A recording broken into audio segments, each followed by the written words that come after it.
Con Andrea, con Anita, Gastón, Glenis, muy bien.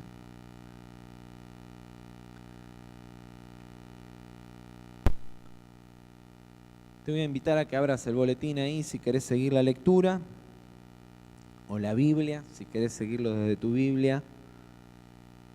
Gálatas capítulo 6, versículos 1 al 10.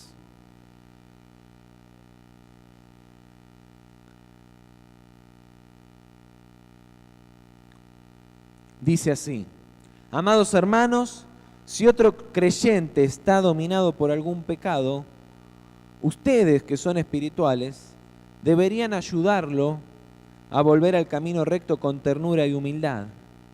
Y tengan mucho cuidado de no caer ustedes en la misma tentación. Ayúdense a llevar los unos las cargas de los otros y obedezcan de esa manera la ley de Cristo. Si te crees demasiado importante para ayudar a alguien, solo te engañas a ti mismo. No eres tan importante. Presta mucha atención a tu propio trabajo, porque entonces obtendrás la satisfacción de haber hecho bien tu labor y no tendrás que compararte con nadie, pues cada uno es responsable de su propia conducta. Los que reciben enseñanza de la palabra de Dios deberían proveer a las necesidades de sus maestros, compartiendo todas las cosas buenas con ellos. No se dejen engañar, nadie puede burlarse de la justicia de Dios. Siempre se cosecha lo que se siembra. Los que viven solo para satisfacer los deseos de su propia naturaleza pecaminosa cosecharán de esa naturaleza destrucción y muerte, pero los que viven para agradar al Espíritu, del Espíritu cosecharán vida eterna. Así que no nos cansemos de hacer el bien. A su tiempo debido cosecharemos numerosas bendiciones si no nos damos por vencidos. Por lo tanto, siempre que tengamos la oportunidad, hagamos el bien a todos, en especial a los de la familia de la fe. Padre, es mi anhelo esta mañana que tu palabra penetre en nuestros corazones como espada de dos filos, Señor. Señor, que profundamente llegue hasta lo más hondo, Señor, de nuestro ser, para hablarnos, ministrarnos y prepararnos en este tiempo tan especial para la familia de la fe. Te lo pedimos en el nombre de Cristo Jesús. Amén. Hace algunas semanas que Dios me viene hablando con este pasaje. Esta semana debe ser por lo menos la cuarta o la quinta vez que lo comparto. Perdón a los que ya me escucharon hablar un poco de esto, pero de todas maneras creo que hoy vamos a ser enriquecidos un poco más como lo he sido yo. ¿Sí? Y de alguna manera esta palabra ya venía preparándome para lo que la semana pasada recibimos a través del pastor Carlos Mraida de su visita, ¿sí? Me impactó cómo de alguna manera el testimonio de Paula y el testimonio de Sofía resumen las dos imparticiones que recibimos en las dos actividades especiales que tuvimos los fines de semana anterior, ¿sí? Justo ayer el pastor Omar Cabrera me escribió a la mañana temprano pidiéndome una información y acabábamos de recibir el testimonio de Sofía por un mensaje, y entonces se lo reenviaba y le compartía los dos testimonios y cómo Dios está obrando, y él se gozaba también. Pero resumen de alguna manera las dos cosas que Dios nos ha hablado. Primero, que viene un tiempo de manifestación sobrenatural sobre nosotros. No que Dios no lo hiciera antes, no que Dios no lo puede hacer, pero Dios quiere que lo veamos. Porque hay mucha gente que todavía necesita haber manifestado el poder de Dios, empezando por mí, empezando por mi vida, empezando por tu vida. Leía ayer también, repasando cosas que Dios nos ha hablado, una revelación que había recibido un pastor que nos visitó hace casi 3 años atrás, y donde Dios le mostraba cómo los corazones en la iglesia estaban heridos, muchos aún por cosas que ni sabían. Él nos decía: veo a los jóvenes heridos por cosas que ni siquiera conocen, por herencias, por heridas heredadas. Y Dios quiere manifestar su poder, quiere manifestar su amor, quiere sanar, y quiere sanar de manera integral, no solo las emociones, sino también físicamente nuestras vidas. Y entonces esa impartición que vino con el pastor Omar Cabrera la resumía el testimonio de Sofi, y de la misma manera este énfasis en la importancia de volver a recuperar el amor, la compasión por nuestros hermanos, ¿sí? ¿Hay algún hermano? No le voy a pedir, no lo voy a exponer que levantes tu mano, pero te hago la pregunta para que lo pienses. ¿Te ha pasado de estar distanciado con un hermano? Quizá en tu familia tenés la situación hoy, la has tenido, de que algún hermano tuyo en la fe, no en la fe, en la carne, un hermano de sangre, no está cerca tuyo, o no estás cerca vos de él. Quizá estás distanciado de tu familia, o ese hermano tuyo está distanciado de tu familia, o conoces a alguien en una situación así. Todos conocen seguramente a alguien en una situación así. ¿Dejó de ser hermano por estar distanciado? ¿Dejaste de ser hermano por estar distanciado? ¿Dejaste de ser hijo? ¿Dejaste de tener el afecto por él? Podés estar dolido, podés estar muy angustiado, y puede haber una distancia muy grande, pero el vínculo sigue siendo el mismo. Y esto creo que es una de las cosas más valiosas que nos dejó el fin de semana pasado, recuperar esa conciencia. ¿Cuántos hermanos en la fe que hoy no están, que los vimos pasar entre nosotros y hoy no están lejos de la familia de Dios, y sin embargo hemos perdido también el amor, la compasión, el afecto, la conciencia de que no importa cuán distantes estén, siguen siendo nuestros hermanos, porque siguen siendo hijos de Dios, hijos del mismo Padre. Y esta conciencia que tomamos el fin de semana pasado se tradujo en testimonios pronto del obrar de Dios. El mismo fin de semana, acá mismo en la iglesia, y después a partir del lunes los testimonios. El de Paula fue uno con su compañera de la escuela, otro chico de la iglesia que también compartió lo mismo, una persona que vino a las 3 de la tarde a pedir una entrevista porque dice que también en algún momento se congregó, fue a una iglesia, y sin embargo ahora no se estaba congregando en ningún lado, no nos conoce, dice que no lo conocemos, pero que le dijeron que acá lo podíamos ayudar y que quiere volver al Señor. Y seguramente si ustedes pasaran también tendrán otros testimonios para compartir. Algunos los hemos escuchado. Pero en ese marco, ¿sí?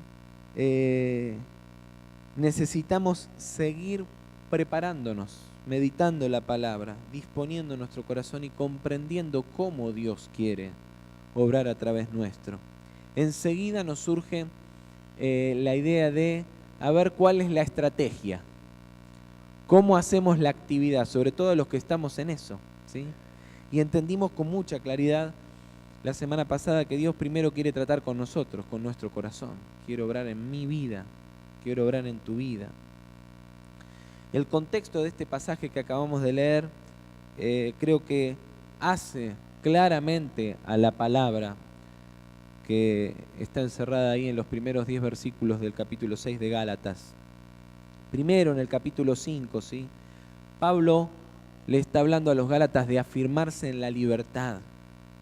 Aparentemente, ¿sí? Pablo le estaba llamando la atención a los Gálatas porque muchos habían conocido la libertad en Cristo, pero después de haber conocido la libertad en Cristo estaban volviendo, ¿sí? Algunos hábitos anteriores, o se estaban yendo detrás de algunas ideologías judaizantes, ¿sí? De algunos conceptos que tomaban el cristianismo, pero de ahí trataban de llevar a la gente de nuevo a la ley, y desconocían por ahí el mensaje o el impacto que tenía en la vida cristiana justamente Cristo.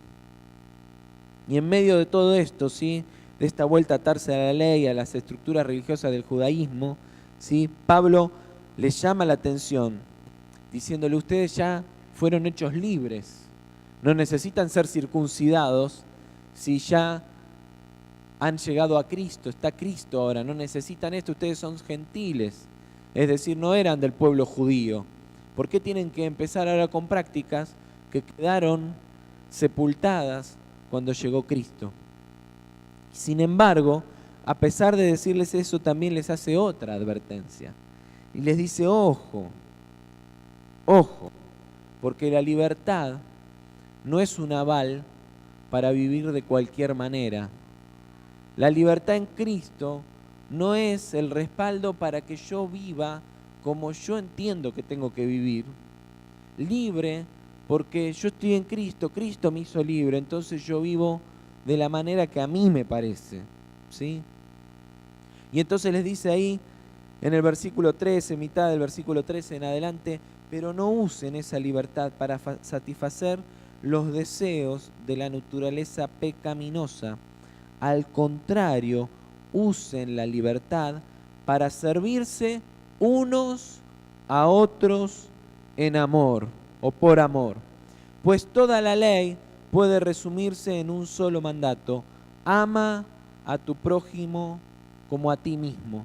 Así que en esta introducción lo primero que quiero destacarte es esto: tenés que afirmarte en la libertad.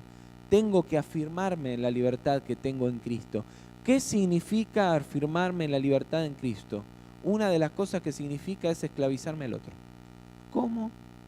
Sí. ¿A cuánto les gustaría recibir permanentemente bendición de los demás? ¿Cuántos quieren ser sinceros esta mañana? ¿Seguro que no te interesa recibir bendición de los demás? ¿Qué querés, recibir maldición de los demás? Yo quiero recibir bendición de los demás. Yo quiero ser edificado por los demás. Yo quiero ser amado por los demás. Yo quiero, ¿sí?, ser reconfortado por los demás. ¿Por qué? Porque me amo a mí mismo. Como me amo a mí mismo, no quiero que me lastimen, no quiero que me maldigan, no quiero que me hagan daño, no quiero recibir malas cosas. Quiero ser amado, quiero ser bendecido, quiero ser reconfortado, quiero ser abrazado, porque me amo a mí mismo. ¿Y cómo dice Pablo que se resume esta libertad? En este mandamiento: ama a tu prójimo como a ti mismo. Y entonces, si yo me amo a mí mismo y tengo que vivir como corresponde mi libertad en Cristo, en obediencia a la palabra, ¿qué tengo que hacer? Amar a los demás como me amo a mí mismo. Y entonces, como yo quiero que me amen, yo quiero que me bendigan, yo quiero que me abracen, yo quiero que me comprendan, yo quiero que me quieran, entonces yo tengo que amar, yo tengo que abrazar, tengo que comprender, tengo que bendecir. ¿Cuántos quieren seguir escuchando la palabra esta mañana? Qué bueno. Lo segundo que les dice, y está plenamente ligado con lo anterior, es que tienen que andar en el Espíritu. Comienza ahí haciendo una descripción, ¿sí?, de los frutos de la carne y de los frutos del Espíritu. Y concluye diciendo: ya que vivimos por el Espíritu, sigamos la guía del Espíritu en cada aspecto de nuestra vida, ¿sí? ¿Cuántos han recibido al Espíritu Santo? El día que recibiste a Cristo en tu corazón, el día que entregaste tu vida a Cristo, el Espíritu Santo vino a morar en tu vida. ¿Amén? ¿Es así o no es así? Es así. Y si el Espíritu Santo está en mi vida, significa que ahora yo vivo con Él. Vivo con el Espíritu en mi vida, ¿sí? Y entonces parece que igual que nos pasa a nosotros, les pasaba a los Gálatas. Son unos copiones los Gálatas. Se copiaron de nosotros por anticipado. Y entonces parece que solían vivir con el Espíritu, por el Espíritu, porque ahora el Espíritu estaba en ellos, pero no andaban en el Espíritu. Y esto nos pasa a nosotros también. Si vivimos por el Espíritu, entonces tenemos que en todo en nuestra vida manifestar los frutos del Espíritu, la guía del Espíritu. Dice la Nueva Traducción Viviente, y por eso puse esta traducción en la palabra, dice: sigamos la guía del Espíritu en cada cosa de nuestra vida. ¿Cuántos vinieron acá porque deseaban hoy tener un tiempo con el Espíritu? Yo vine por eso. ¿Cuántos, cuando tienen que tener una charla con la esposa, primero le piden guía al Espíritu Santo? Ariel dice, es un clamor casi que hago. No, Ariel, no se hace. Civil más un amor. ¿Cuántos, cuando van a trabajar y tienen que afrontar las dificultades del trabajo, le piden guía al Espíritu Santo? Todo el tiempo, todos los días, ¿sí? Pregunto, ¿qué fruto se ha manifestado en tus situaciones en el trabajo? ¿El fruto del Espíritu o el fruto de la carne? Porque yo le pido la guía al Espíritu. Ahora, si en vez de manifestarse la guía del Espíritu, en vez de manifestarse, si bien digo, el fruto del Espíritu se manifiesta, el fruto de la carne, evidentemente algo falló en la guía que le pedí al Espíritu. O no se la pedí, o se la pedí y no la escuché y no la seguí. A mí me pasó esta mañana antes de empezar la reunión. Es evidente que por el fruto de una charla que tuve, no fui guiado por el Espíritu. Y uno no se le ocurría pensar, bueno, antes de ir a decir esto voy a tener la oración. No, salimos, ¡boom! Si el fruto que se manifiesta en mi vida y se manifiesta en mi entorno no es una respuesta a la obra del Espíritu Santo, entonces algo tenemos que revisar y cambiar. Y me dirá, Sergio, ¿a dónde vas? Es que estas cuestiones son básicas, no elementales, son la base, básicas en nuestra vida. Complejas sí, difíciles sí, pero necesarias. Y entonces cuando entendemos que Dios nos está llamando a ocupar nuestro lugar y hay un desafío, hay un llamado, hay un clamor de parte del Señor, tenemos que empezar de nuevo desde las bases, porque Dios quiere empezar siempre conmigo, siempre quiere empezar conmigo. Y por eso debemos que reconocer que como iglesia todavía no hemos entendido, ¿sí?, del todo esta palabra que hoy leemos ahí en el capítulo 6, que leímos al inicio, ¿sí?, y que por lo tanto no hemos actuado en consecuencia. Y partiendo de tener claro qué significa vivir libres en Cristo y andar por el Espíritu Santo, yo quiero que caminemos un poco la secuencia de este pasaje para comprender qué es lo que Dios nos quiere enseñar, ¿sí? Dice ahí Gálatas capítulo 6, versículo 3, si te crees demasiado importante para ayudar a alguien, solo te engañas a ti mismo. Fíjense qué interesante cómo lo expresa esta versión. Si te crees demasiado importante para ayudar a alguien, solo te engañas a ti mismo. No sos tan importante. Y algunos me dirán, no, pero pará, justo tenemos un hermano con problema de autoestima, le estamos queriendo levantar la autoestima y decirle que es importante para Dios, y vos ahora decís que no es importante. No, estamos hablando de cosas diferentes. Estamos hablando de arrogancia, estamos hablando de orgullo. Estamos hablando de creer que yo desde acá arriba me puedo parar y enseñarte a vos porque yo soy más importante. Y Pablo dice, no te creas que ayudás a los demás porque vos la tenés más clara.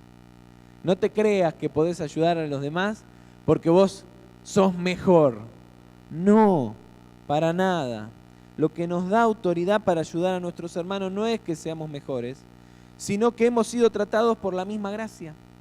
Eso es lo que me da autoridad. Como Dios trató conmigo, entonces puedo tratar con otro. Por eso los primeros 3 puntos en este punto, que es ponete en tu lugar, es revisar tu conducta, trabaja con ella, Ponete a cuentas con Dios y trabaja con tu vida para ubicarla en el lugar correcto. ¿Recuerdan esa enseñanza de Jesús, esa parábola que decía que no te fijes, ¿sí? No sé, en realidad dije mal, no es una parábola, pero Jesús dijo, no te fijes en la paja del ojo ajeno antes de echar de ver la viga que hay en tu propio ojo, ¿sí? Yo siempre digo que hemos malinterpretado esa enseñanza diciendo yo con los demás no me meto, porque como yo tengo mis propios errores, como yo tengo mis propias situaciones que corregir, yo no soy quien para decirle a los demás nada. Entonces, yo no me fijo en la paja del ojo ajeno. No es eso lo que dice la enseñanza. El pasaje completo dice, antes de mirar la paja en el ojo ajeno, tratá con la viga que hay en el tuyo. Es decir, visualizá que lo tuyo es más grande, porque es tuyo. Trabajalo y después entonces tendrás la vista limpia para ir y ayudar a tu hermano. Pero nos quedamos antes con este pasaje. El Señor dijo que no me fije en la paja del ojo ajeno. Claro, ¿y la tuya? Nos viene bárbaro de excusa para no tratar con nosotros. Nos viene bárbaro de excusa para no ponernos en nuestro lugar. Y nos viene bárbaro de excusa, aún habiéndonos puesto en nuestro lugar, para no ayudar al hermano, para no tener que involucrarnos en el trabajo que sigue después, que es el segundo punto, y es ponerte en su lugar. Pero termino antes con el primero, porque te decía, trabajá para ubicar tu vida en el lugar correcto. ¿Sabés qué dice Gálatas 2:20? ¿Cuál es el lugar mío correcto? Dice, con Cristo estoy juntamente crucificado, y ya no vivo yo, sino que ahora vive Cristo en mí, y lo que vivo ahora lo vivo en la fe del Hijo de Dios, que murió, se entregó a sí mismo por mí. Qué silencio. Trabajar con nuestra vida para ponerla en el lugar correcto y ponerme en mi lugar, empieza por ir a la cruz, por renunciar a mí mismo, por caminar el camino de Cristo, entregarme y dejar que Cristo sea a partir de ahora el que obre en mi vida. Segundo, ponete en su lugar, ¿sí? Recordemos que el pasaje comienza hablando, Gálatas 6, de que si otro creyente está en algún pecado, en alguna situación, hay que corregirlo en amor, con humildad, ¿sí? Ponete en su lugar. Es cuando nosotros nos hemos ubicado correctamente en nuestro lugar, cuando yo me ubiqué en mi lugar, que puedo extender la mano a mi hermano para ayudarlo a ocupar el suyo. Porque recién ahí puedo verdaderamente ponerme en su lugar, ponerme en su situación, comprenderlo. Ocupar su lugar, ocupar el lugar del hermano, es ayudarlo con amor y con humildad. Sí, dice el pasaje ahí, con ternura y humildad. Ocupar su lugar es estar atento a que podemos nosotros también caer en lo mismo. ¿Qué significa eso? De nuevo, lo de antes. No ocupo el lugar desde arriba, desde creerme que yo soy más importante. Ocupo el lugar del otro, tomo empatía con su situación, sabiendo que yo puedo caer en lo mismo, sabiendo que yo puedo estar en la misma situación, reconociendo que yo mismo puedo estar viviendo lo mismo. Lo comprendo porque además Dios ya trató conmigo. ¿Qué es lo más maravilloso de ocuparme primero de mi viga antes de la paja del ojo ajeno? Que aprendo a conocer la misericordia de Dios en mi propia vida. Y cuando Dios fue misericordioso conmigo, ¿qué autoridad tengo yo para decirle al otro, mirá, qué mal, condenarlo, acusarlo? No, me pongo al lado y le digo, dale, vamos juntos. Yo también atravesé este camino, te quiero acompañar, te quiero ayudar. Y es más, vamos con cuidado porque capaz que puedo tropezar yo también. Ocupar su lugar es cargarlo. Ocupar su lugar es un esfuerzo, que por supuesto es seguir el ejemplo de Cristo, y en esto también tenemos que hacer foco. Me preocupó este año cuando de pronto escuché que hubo gente que empezó a repensar si iba a estar en un grupo pequeño, porque la verdad es que el grupo estaba bueno cuando yo estaba cómodo. Pero ahora viene gente con otra situación y ya cambió las necesidades del grupo pequeño y ya no estoy tan cómodo. Y de nuevo, hermano, no te lo digo desde un lugar de mayor importancia, no, te lo digo como una exhortación que primero llegó a nuestra vida. Este año nosotros abrimos un grupo pequeño nuevo y lo primero que les confesé en la primera reunión al grupo fue: les pido perdón porque yo venía con una actitud equivocada a este grupo. Yo ya tenía grupo. Entonces abrimos el grupo porque creíamos que le iba a hacer bien a los demás, no porque sintiéramos que lo necesitábamos nosotros.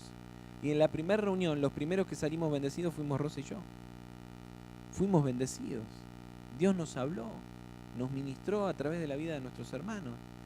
Y yo les pedí disculpas, les dije perdón, porque yo venía con la idea de que en realidad hacía el esfuerzo por ustedes. Y no entendemos que Dios nos quiere bendecir a nosotros también, siempre y en toda situación. Ahora, por supuesto que ayudar a mi hermano es un esfuerzo. Trabajar por el otro es un laburo. Tenemos que cargarlo, está herido. Tenemos que cargarlo, necesita de nuestra atención. Tenemos que cargarlo, tenemos que renunciar más de una vez a cosas que nos gustan, que nos interesan, aún a descansar. La parábola del buen samaritano, que el genio de la composición Marcos Vidal la tradujo en una canción de lenguaje actual, una historia contemporánea que traduce exactamente ese espíritu, el espíritu de la parábola del buen samaritano. Ponerse en el lugar del otro es un esfuerzo, porque es salir de mi comodidad para que mi hermano también pueda ser bendecido como yo. Sé sincero con vos mismo. Nadie hizo el esfuerzo por vos. Nadie salió de la comodidad por vos. No esperarías que los demás, de nuevo, amor al prójimo como a mí mismo, no esperarías que los demás salgan de la comodidad por vos. Hagamos lo mismo. Tercer lugar, es el lugar de los que dan. Ponernos en el lugar de los que dan. Y tiene que ver claramente con lo que acabamos de expresar. Y Pablo introduce ahí algo interesante, que es la acción de gracias, ¿sí? Y lo expreso porque está ahí, no lo malinterpreten, no estoy hablando de mí. Dice el versículo 6 que debemos ser agradecidos con los que nos enseñan, ¿sí? Proveyendo para sus necesidades. Y esto tiene que ver con que así como ellos nos dan herramientas para nuestro crecimiento y dedican su vida a alimentarnos para satisfacer nuestras necesidades espirituales, así nosotros podemos proveer para sus necesidades también. Y vuelvo a decir, no estoy hablando de mí porque enseño la palabra desde acá, estoy hablando de las personas que te bendicen a vos, y puede ser hasta un hermano, puede ser alguien en el grupo pequeño, puede ser una persona que dedica tiempo a ayudarte, puede ser tu maestro, tu discipulador, la persona que te está ayudando a crecer en la fe, que está dedicando tiempo para bendecirte. ¿Te has puesto a pensar de qué manera también podés bendecirla a vos? ¿De qué manera con lo que vos tenés podés retribuirle? Si lo has hecho, si lo has pensado, llévalo a la práctica. Acción de gracias. Y si no, podés trabajarlo. Pero ¿saben qué? Sobre todo la acción de gracias cultiva bendición en nosotros. Nos ayuda a nosotros, primero, a forjar nuestro carácter. ¿Cómo es eso? Sí. Cuando uno practica la acción de gracias, mi carácter es tratado. Primero, trato con mi orgullo. ¿Por qué? Porque reconozco que el otro tiene algo que yo necesito. y automáticamente estoy reconociendo que yo no tengo todo lo que necesito y que necesito a mi hermano. Y mi carácter, mi vida, mi interior es procesado. Segundo, desarrollo la generosidad.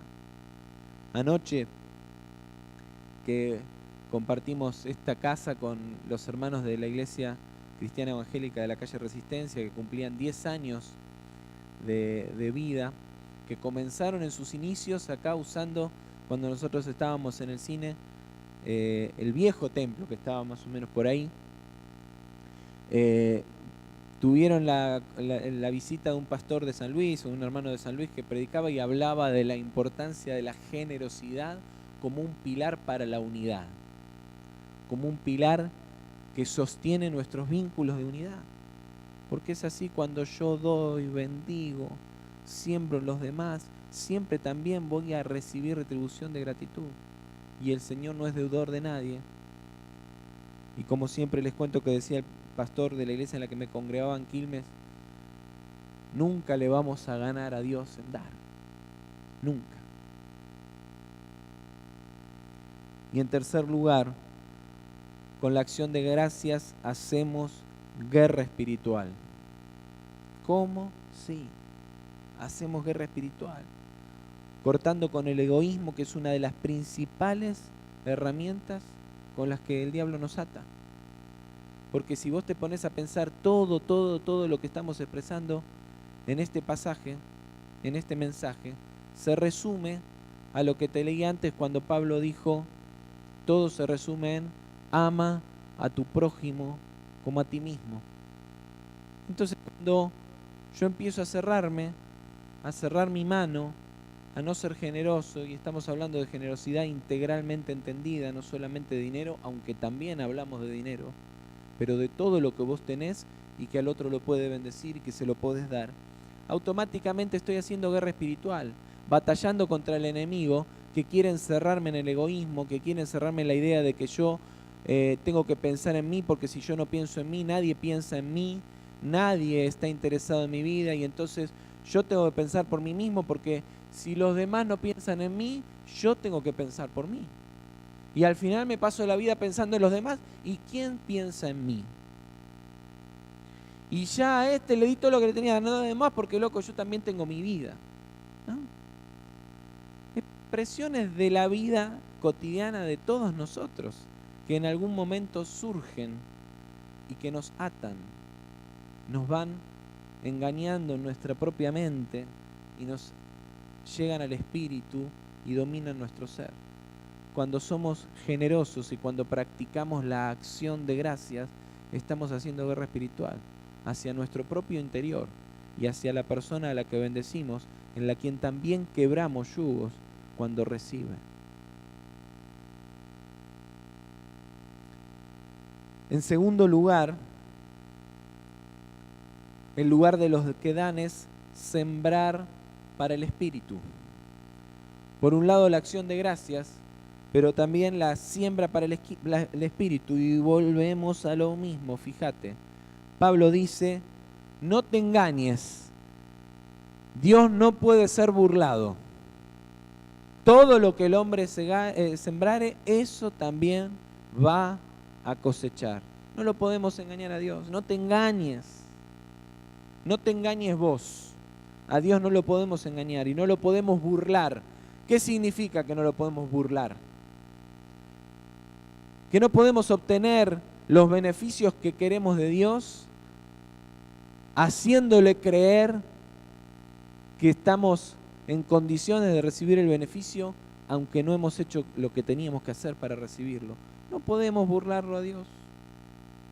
Queremos recibir la bendición de Dios, pero no caminamos en el camino de la bendición de Dios. Por eso dice: el que siembra para la carne, cosechará de la carne corrupción, y el que siembra para el espíritu, del espíritu cosechará vida eterna. Y entonces hay una conexión directa entre sembrar para la carne y el egoísmo, y sembrar para el espíritu y la generosidad. Porque después continúa llevándolo al terreno práctico, ¿sí? Termina diciendo estas dos cosas, versículos 7 y 8, y continúa sin punto aparte, sin ninguna separación, diciendo, así que, sembrando para el Espíritu, para cosechar vida eterna, no nos cansemos de hacer el bien. ¿Cómo dice? Sembrar para el Espíritu se traduce de manera práctica en, primero, hacer el bien. ¿Y hacerlo cuándo? Siempre. Cada vez que tengamos oportunidad, dice versículo 10. Siempre. No a veces. No con algunos. No con quien me parece. Siempre que tenga la oportunidad, hacer el bien. Segundo, no darnos por vencido. Abandonar es en definitiva una actitud egoísta. Y al final termina siendo, como actitud egoísta, una siembra para la carne. Cuando nuestra mirada está puesta en el otro, no abandonamos hasta ver el cambio, no nos cansamos. ¿Por qué? Porque hay promesa de que al fin tendremos la cosecha esperada. Dice versículo 9 al final, cosecharemos numerosas bendiciones si no nos damos por vencidos. ¿Cuál es la razón por la que nos podemos dar por vencidos? Casi con toda seguridad la frustración que me produce a mí invertir tiempo y no cosechar.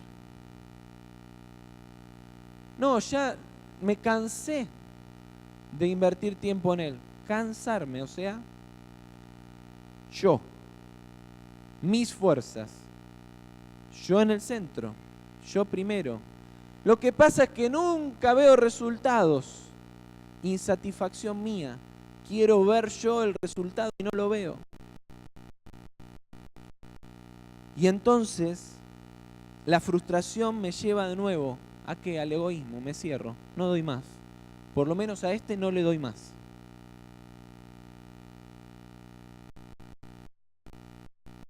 Cuando la persona no cambia y los tiempos no llegan como nosotros esperamos, sí nos debe doler.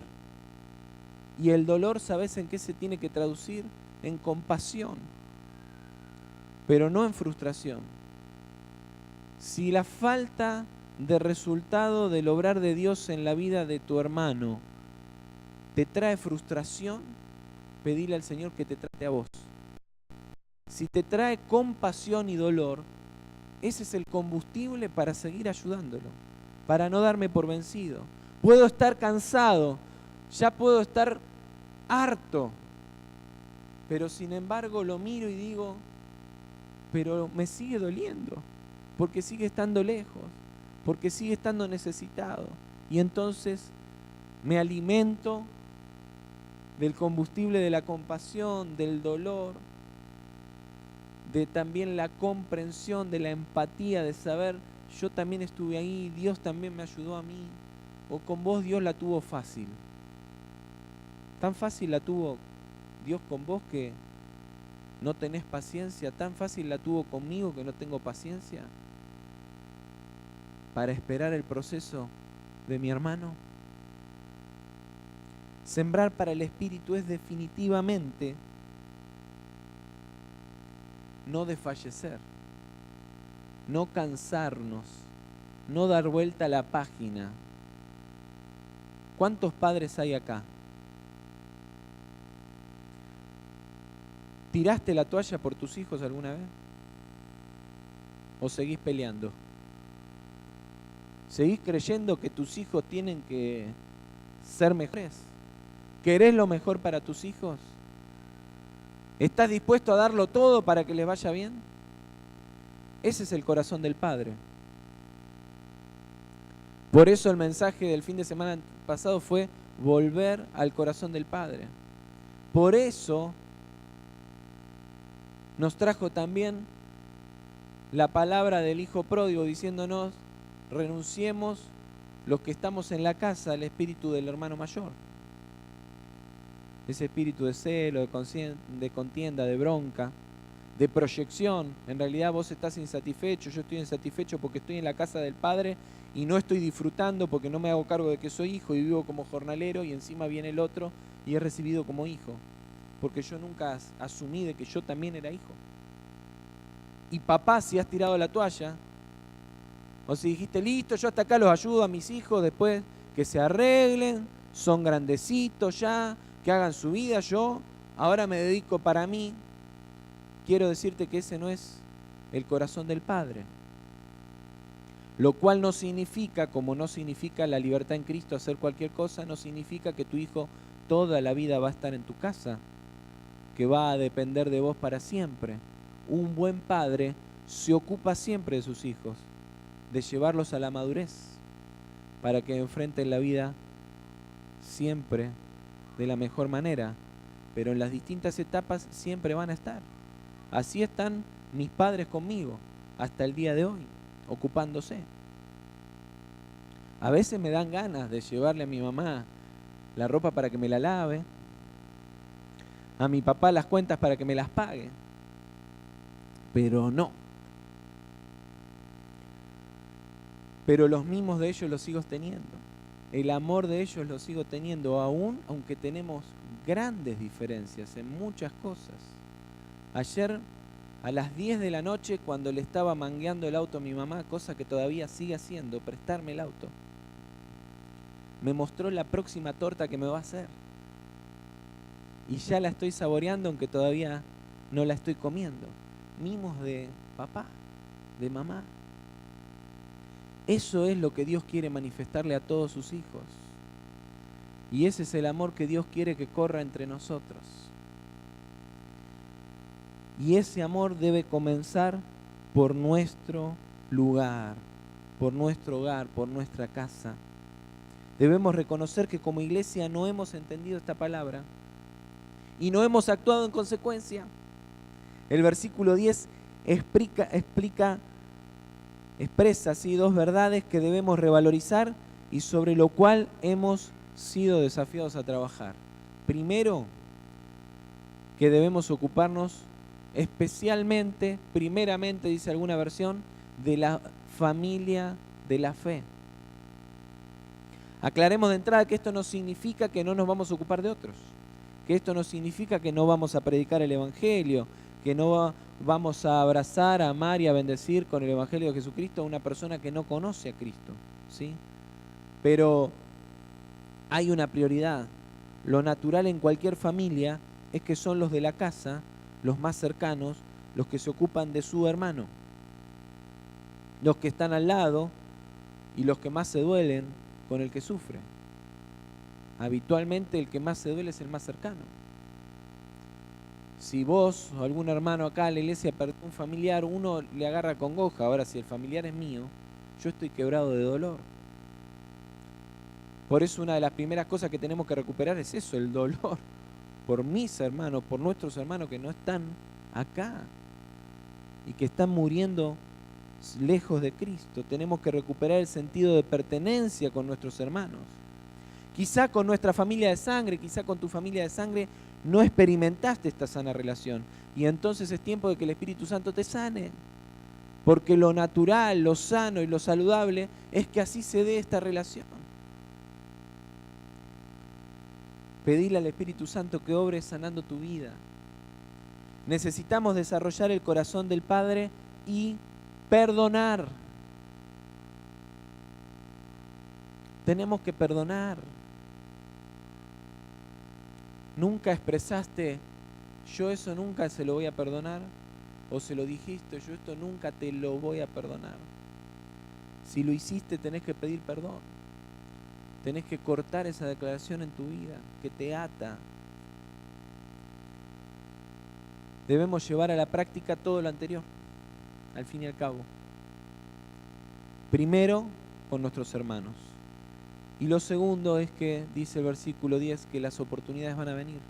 Porque dice, siempre que tenga oportunidad, y siempre vamos a tener oportunidades de bendecir. Dice la palabra que debemos practicar esta actitud de dar siempre que tengamos la oportunidad, y date por seguro que eso va a llegar. Pero las oportunidades vienen. Las personas a las que Dios nos permitirá ayudar, ya están entre nosotros, o Dios las traerá oportunamente. Es decir, la oportunidad viene, la oportunidad llega, Dios lo va a traer. ¿Qué tenemos que hacer nosotros? Nosotros, como Dios también ya nos lo ha hablado mucho, lo que tenemos que hacer es estar preparados para cuando la oportunidad llegue. No tiene ningún sentido que salgas corriendo a buscar la oportunidad de bendecir a tu hermano si cuando llegás te encontrás con que tu hermano alguna vez te hizo algo que te dolió y no estabas listo para perdonarlo, y entonces en vez de abrazarlo le terminás recriminando, lo terminás lastimando y lo terminás afectando. Quiero que sepas que cada vez más van a llegar hermanos nuestros con los que tenemos una historia de dolor.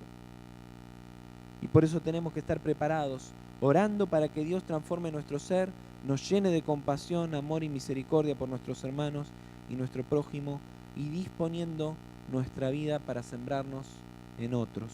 Amén.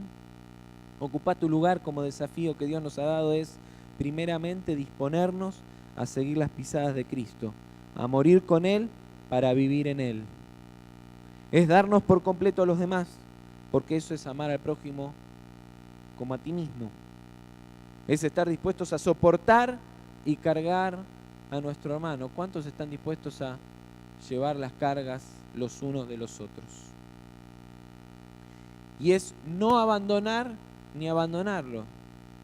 Lo peor que podés hacer es cargarlo, esperanzarlo de que lo vas a llevar hasta el final y a mitad de camino decirle: ¿sabes qué, che? Estoy cansado. Te dejo acá que te levante otro y sigue tu camino porque vos ya estabas cansado. Si vas a hacer eso, mejor ni levantarlo. Y es caminar en la certeza de que al fin cosecharemos y no desmayamos. Amén. ¿Cuántos quieren cosechar? Para eso primero hay que sembrar. Por eso ahora, Nancy, ayúdame. Vamos a terminar con una tarea práctica. Ayúdenme rapidito, vamos. Repártanles el señalador. Vos vas a recibir un señalador. El señalador tiene como título Operativo Retorno, pero no te enfoques en el título. Enfócate en la propuesta de acción. El señalador dice ahí 7 pasos, ¿sí? Y recuerda una lectura que no está acá. La idea es que vos vayas, la busques en tu casa, lo leas y hagas este repaso, ¿sí? Hay 7 pasos que son los 7 pasos que surgen de la actitud que tuvo el buen samaritano con esa persona que estaba tirada en el camino, ¿sí? Que lo habían dejado ahí los que habían pasado primero, y vino el buen samaritano, lo levantó, y dice la palabra que lo primero que hizo fue sentir compasión. Lo vio y sintió compasión por el que estaba caído. Lo segundo que hizo fue acercarse. No basta con la compasión. Y en realidad no es verdadera compasión si no te mueve. La compasión debe moverte. Entonces dice que se acercó. Lo tercero que dice es que vendó sus heridas, lo atendió en su necesidad. Cuarto, lo cargó. No es una cargada, porque alguno dijo ya, uy, seguro que algunos se van a reír cuando digamos esto, ¿no? Cargar al caído. ¡Ah! Está caído. No es un chiste. Es levantarlo. Si no lo cargas, definitivamente, por más que no te le rías, es como si te estuvieras riendo de él. Levantarlo, cargarlo, ponértelo al hombro. Quinto, traerlo de regreso. ¿Sí? Y fíjate que traerlo de regreso está en quinto lugar. Nosotros solemos empezar al revés. Vamos a buscar a los hermanos, queremos traerlo de regreso para acá cuando lleguen y estén dispuestos a quedarse. Entonces ahora nos compadecemos de vos, nos acercamos, te sanamos las heridas y te cargamos. Pero primero vení. Si no venís, no activamos la compasión. Más que la compasión, activamos la crítica porque estás lejos. Y este buen samaritano hizo al revés. Recién cuando estuvo ocupado, cuando empatizó con él, se acercó, lo atendió, vio que era lo que necesitaba, recién después le dijo, che, pero vení, vamos. Y lo cargó.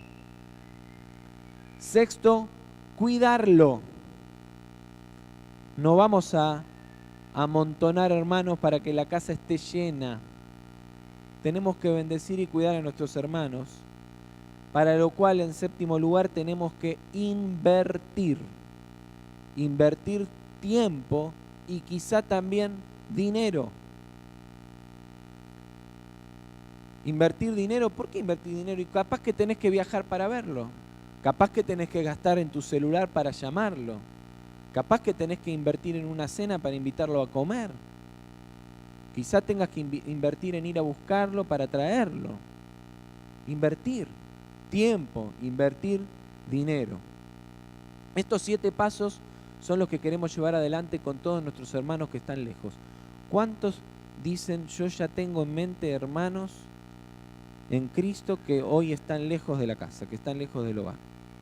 Aun cuando no sean de acá, capaz que no son de Cipolletti y de esta congregación. Capaz que están en otra ciudad, en otro lado, son de mi familia, pero están lejos. ¿Tenés? Yo tengo un montón. Bueno, la propuesta es que en esta tarjeta anotes 5. Si querés anotar más, anota más, ¿sí? Pero tampoco te quieras poner una meta más alta de la que puedas alcanzar, ¿sí? Porque la idea, como dijimos antes, es que te ocupes. Entonces, anotás 5 nombres, ¿sí? Y habiendo repasado toda la palabra que recibimos, no esta toda, pero esta también, habiendo meditado hacia vos mismo, vamos a empezar a orar, pidiéndole al Señor primero que nos capacite para caminar estos 7 pasos, ¿sí? Segundo, vamos a orar con esa guía que nos dio el pastor Carlos Mraida el fin de semana pasado, ¿sí? Orando y diciendo, Señor, nos arrepentimos, clamamos por nuestros hermanos y aplicando esa guía de oración, poniéndonos en oración de acuerdo por estas 5 personas que vamos a anotar acá, ¿sí? La propuesta no es que salgas a invitarlos para la próxima reunión. La propuesta no es que los llames para una actividad especial. Quizá en algún momento eso llegue, pero Dios lo va a traer, no vos. Vos dedicate a estar preparado en oración, listo, para cuando Dios te abra la oportunidad de bendecirlo, de abrazarlo, de llegarle a su corazón. Amén. Muchos levantaron la mano diciendo, yo ya tengo ahora nombres en mi mente. Entonces yo te voy a invitar a que lo hagamos práctico esto. Así que ahora, antes de terminar, mientras Diego nos acompaña suavemente con el piano, tomate 2 minutos, con esto vamos a terminar. No vamos a extender mucho más tiempo, pero con tu tarjeta en la mano, unite a otra persona y de a 2 asumimos este compromiso ahora delante del Señor, ¿sí? Agarrá a tu hermano y agarrá tu señalador y decís, Señor, yo me comprometo a que en mi familia, entre mis amistades, en mi contexto, en mi trabajo, voy a orar por estas personas que vos pusiste en mi corazón o que tengo en mi mente, o las que vas a poner en mi corazón si todavía no las tenés hoy en tu corazón. Y me voy a comprometer a orar, me voy a comprometer a clamar por sus vidas y me voy a comprometer a preparar mi corazón para ser un instrumento para tu bendición a su vida. Amén. Así que ahí donde estás ahora, busca a alguien con quien orar y ponete de a 2 y oramos juntos al Señor.